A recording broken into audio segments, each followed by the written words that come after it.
I don't really have any issues about the mining company because they are a commercial operation. They're here to operate in Papua New Guinea.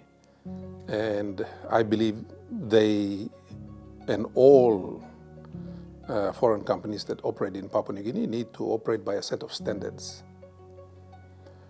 My concern personally is that the PNG government does not know what those standards are. We don't have standards.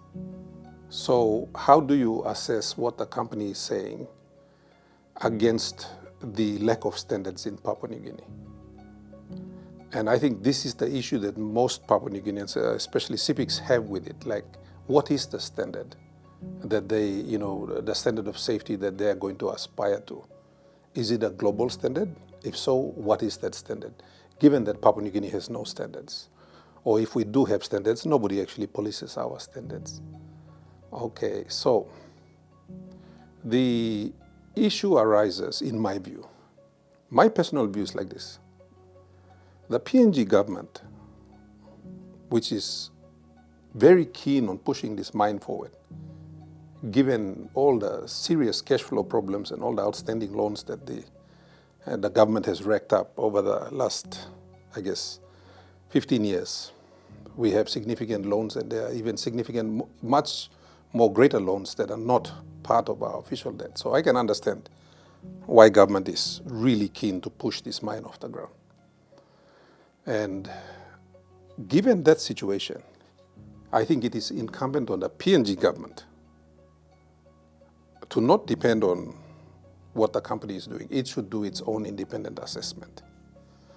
Because it is not just the Sepik provincial government that has a responsibility to the Sepik River people. It is the national government of Papua New Guinea that has the greater responsibility to the well-being of the Sepik River people. Okay. Having said that, I have advocated all along that the national government should independently fund a consultation process, beginning at Kopar and ending up at May River. I don't think, you see, up till now, it's been the company. And this is why I say I respect the company, and I totally understand why they are doing what they're doing. My worry is on the PNG government side, the independent state of Papua New Guinea, and its ability to discharge its constitutional responsibility to the people. That's what I'm worried about. And I think those are some of the things that were picked up. And as you can see, SIPA has not responded appropriately. And I think if you see the concerns of the Sepik people, a lot of the people raising these issues, they are residents of the Sepik River. You can see their names. And I fully understand that. And so for me, I still think that, the government is spending hundreds of millions of kina on all kinds of things. I'm sure it can afford to put down maybe 10 million kina or something. And then to bring in independent people that are going to assess what the company is saying, and then to come to an independent position, and then to take that position to the Sepik people.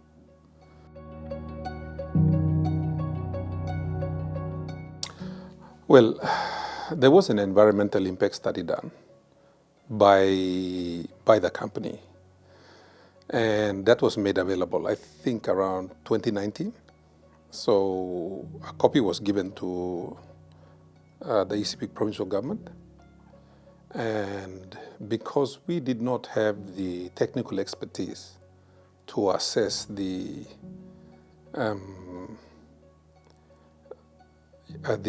information in that document, we put together a team of eminent scientists to review the document. We brought in Professor David Sayang. He's a Sepik, but he's now, I think, a citizen of Switzerland. And he's one of the eminent mining engineers in the world. And so he lectures in, I think, the University of Switzerland. So he was kind enough to offer his time, and a team was placed around him. And over a period of about 3 months, they were asked to review the environmental impact statement provided by the company. After they had reviewed it, they made their findings, which they presented to the Sepik provincial government, including myself. And there was no process. Like, every mine in Papua New Guinea was basically managed from Port Moresby.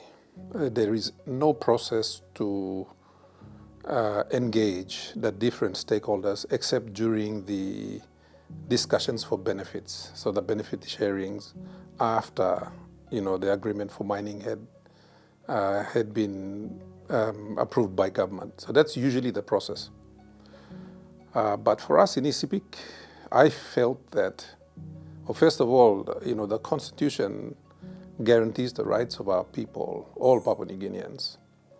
The Constitution also requires that before any extractive operation is to be conducted on traditional lands, there must be full, informed, prior consent. So that basically means that everybody in the impacted area needs to be consulted. They need to be informed of what is going to happen, the good and the bad. And then after that process, their permission is supposed to be given. Now, the law is unclear as to how that permission is supposed to be obtained. So in Sepik, I felt that the best way to do that is through our LLG presidents, given that there is no process and no other provincial government had ever had the capacity to evaluate an environmental impact statement. We are the first in Papua New Guinea's 50-year history to actually conduct an independent assessment. Now, that review found some significant issues in the study that was conducted by the mining company. And those were issues of concern to our river people. So these experts wrote a letter on behalf of the Sepik provincial government, which was signed and sent to SIPA, because SIPA is the authority. And so our concerns were in that letter that went to SIPA, I think in 2020. From 2020 to now, 2026, SIPA has not officially responded to the Sepik provincial government, and we are still waiting for their response to our concerns. My understanding is that based on our letter, and again, we have received no official correspondence, this is just from the rumors I've heard, the environmental impact study was reviewed again by the company, and I heard that a second impact study was presented to SIPA. The Sepik provincial government has not been given a copy of that second impact study. You need a third arbitrator now. The Sepik provincial government has a position. The people of Sepik have a position. The mining company has a position. The landowners, of course, have their desires for monetary benefits and so on and so forth. So we need a third party. And I think that third party should be a responsible, independent assessment by a group that is that has the stature in the international community to be able to do such assessments. That group can come from Australia, or it can come from somewhere else. It can even come from Papua New Guinea, so long as it has the international reputation to back up. Because I think then we can all be able to have a middle pathway. But right now, we are at different ends of the spectrum based on our concerns. And so, whilst again, I respect what the mining company has said, I know for a fact that there is no PNG agency in the 50-year history of Papua New Guinea that has been able to take control of mining activities and environmental impact. You look at Bulolo right now.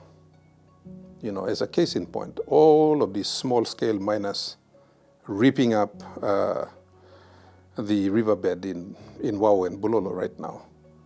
People are getting killed. There's disputes. There's everything. And government has still not taken control of it. Now that's happening at a micro scale. You multiply that by Frieda if something was to go wrong.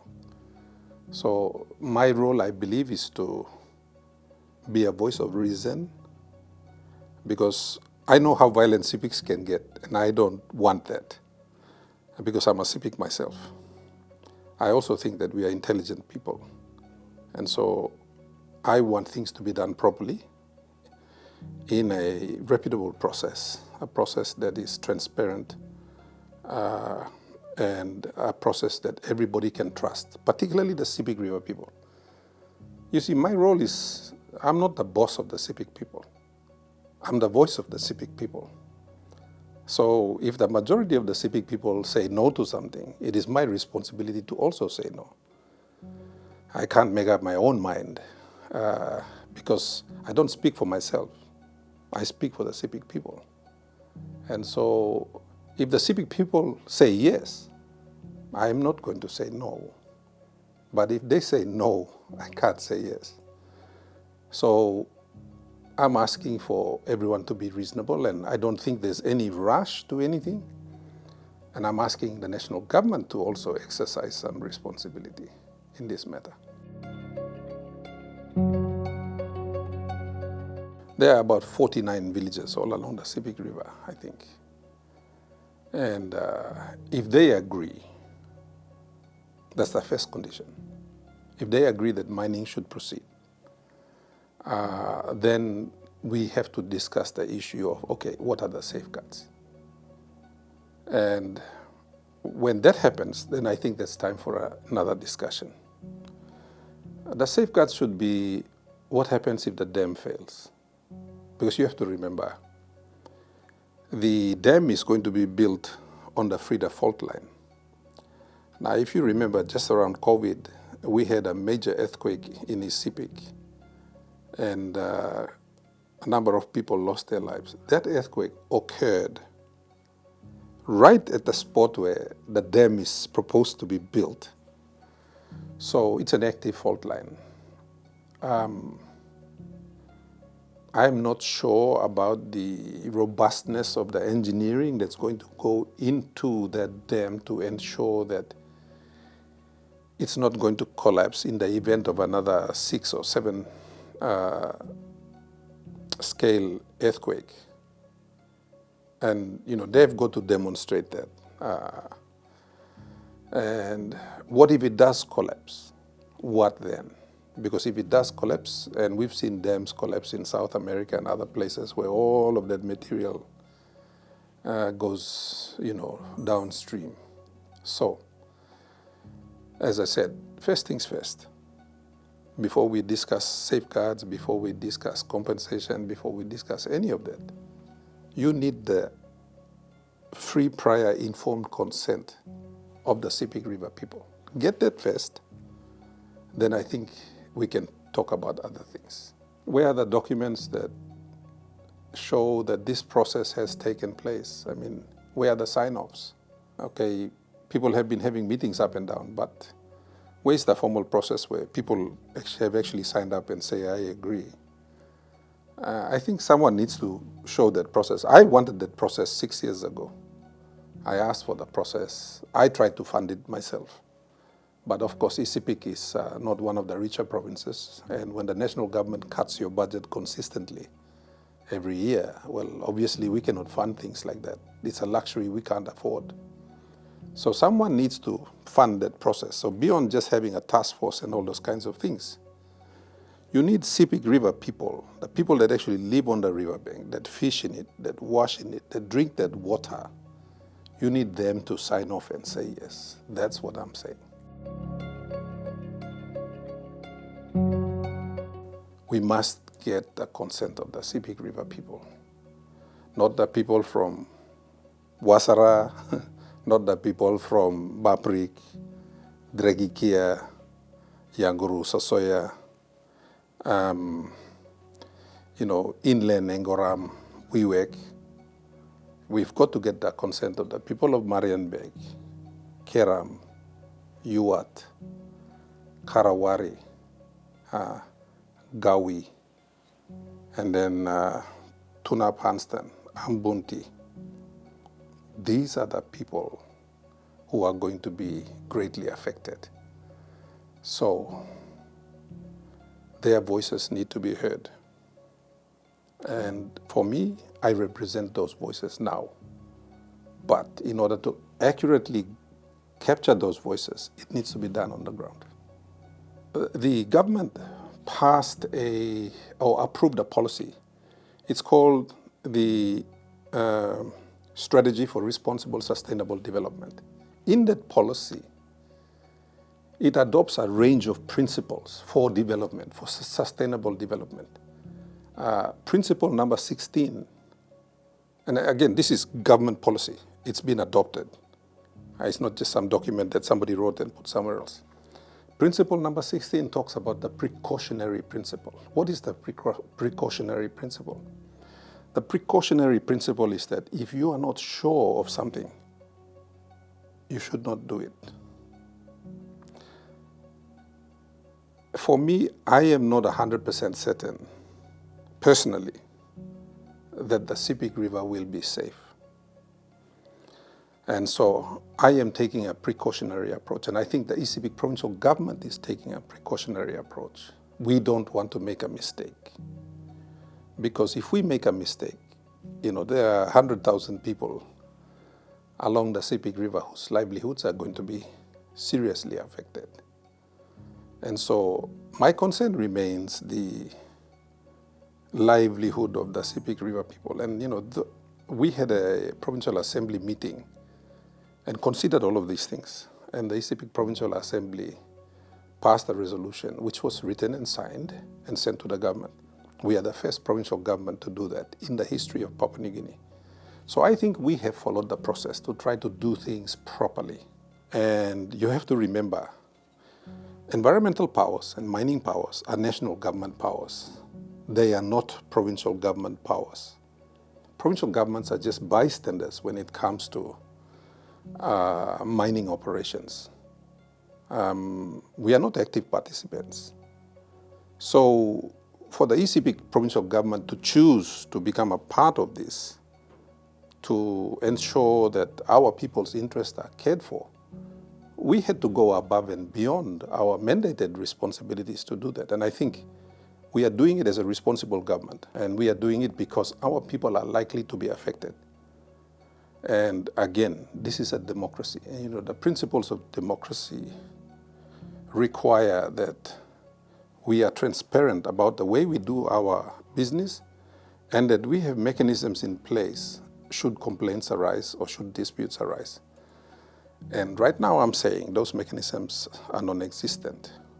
So these institutions of the state of Papua New Guinea need to get off their backside and do their job. And their job means engaging with the people who are going to be affected. And so they need to get out of Port Moresby and come and talk to my people on the river. That's what they need to do. Well, first of all, I have to say to my people that they are expressing their democratic right. The Constitution guarantees them that right to speak up about matters which they feel are of concern to them and are going to impact them. So they're doing the right thing. My appeal to my people in Sepik is let's be calm. This is a process. I don't think the mine is going to be open tomorrow. I don't think it will be operational in the next 10 years. So we have time. So I would ask everyone to be calm.